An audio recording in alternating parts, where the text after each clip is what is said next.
ত্রয়োদশ জাতীয় সংসদের স্পিকার, বর্তমান মন্ত্রিসভার সদস্য সহ ভিআইপিদের নিরাপত্তায় দেহরক্ষী হিসেবে নিযুক্ত পুলিশ সদস্যদের নিয়ে বিব্রতকর পরিস্থিতি তৈরি হয়েছে।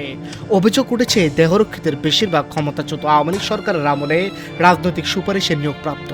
তারা তৎকালীন মন্ত্রীদের এবং পরবর্তী সময়ে বিগত অন্তর্বর্তী সরকারের উপদেষ্টাদের অনেকের দেহরক্ষী ছিলেন। অভিযোগ ওঠার পর এরই মধ্যে ভিআইপিদের নিরাপত্তায় নিযুক্ত অন্তত 12 জনকে দেহরক্ষীর দায়িত্ব থেকে সরিয়ে দেওয়া হয়েছে। আরও অন্তত 30 জনের বিষয়ে যাচাই বাছাই চলছে। এই বিষয়ে পুলিশের বিশেষ শাখার এসবি প্রধান সর্দার নুরুল আমিন আজকের পত্রিকাকে বলেন, দেহরক্ষী নিয়োগ নিয়ে বেশ কিছু অভিযোগ পাওয়া গিয়েছিল। এরপর কয়েকজনকে পরিবর্তন করা হয়েছে। অন্যদের বিষয়েও নিখুঁতভাবে খোঁজ নেওয়া হচ্ছে। স্বরাষ্ট্র মন্ত্রণালয় ও পুলিশ সদর দপ্তরের একাধিক সূত্র জানায়, ত্রয়োদশ জাতীয় সংসদের স্পিকার, ডেপুটি স্পিকার, মন্ত্রী, প্রতিমন্ত্রী, চিফ হুইপ এবং প্রধানমন্ত্রীর উপদেষ্টাদের নিরাপত্তা নিশ্চিত করতে এসবি থেকে এ পর্যন্ত 111 জন পুলিশ সদস্যকে গানম্যান দেহরক্ষী হিসেবে নিয়োগ দেওয়া হয়। তবে তাদের একটি বড় অংশ পতিত আওয়ামী লীগ সরকারের আমলে নিয়োগ পাওয়া এবং ওই সরকারের মন্ত্রীদের নিরাপত্তায়ও ছিলেন।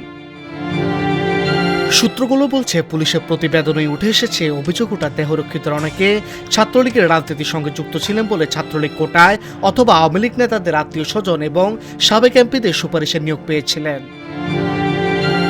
স্বরাষ্ট্র মন্ত্রণালয়ের সূত্র জানায়, পুলিশ সদর দপ্তরের দেওয়া তালিকায় নাম থাকা কনস্টেবল কাউসার আহমেদ পতিত আওয়ামী লীগ সরকারের বাণিজ্য প্রতিমন্ত্রী আহসানুল ইসলাম টিটুর দেহরক্ষী ছিলেন। পরে তিনি বিগত অন্তর্বর্তী সরকারের আমলে উপদেষ্টা সৈয়দ রিজওয়ানা হাসানের দেহরক্ষী ছিলেন। তিনি পরে জাতীয় সংসদের স্পিকার হাফিজউদ্দিন আহমদের গানম্যান নিয়োগ পেয়েছিলেন। তালিকায় নাম থাকা কনস্টেবল মোহাম্মদ তাসনিম আলম সাবেক শিল্প প্রতিমন্ত্রী কামল আহমদ মজুমদারের এবং পর অন্তর্বর্তী সরকারের জাতীয় নিরাপত্তা উপদেষ্টা ডক্টর খলিলুর রহমানের দেহরক্ষী ছিলেন। বর্তমান সরকারের সময়েও তাকে আবারও একই দায়িত্বে রাখা হয়। কনস্টেবল মোহাম্মদ জাকির হোসেন আওয়ামী লীগ সরকারের আমলে দুর্যোগ ও ত্রাণ প্রতিমন্ত্রী ডাক্তার এনামুর রহমানের গানম্যান ছিলেন। পরে অন্তর্বর্তী সরকারের স্বরাষ্ট্র উপদেষ্টা লেফটেন্যান্ট জেনারেল অবসরপ্রাপ্ত মোহাম্মদ জাহাঙ্গীর আলম চৌধুরীর নিরাপত্তায় যুক্ত হন। পরে তাকে বর্তমান পরিবেশ, বন ও জলবায়ু পরিবর্তন বিষয়ক আব্দুল আওয়াল মিন্টুর গানম্যান করা হয়। এরকম আরও অনেকের নাম রয়েছে এই তালিকায়।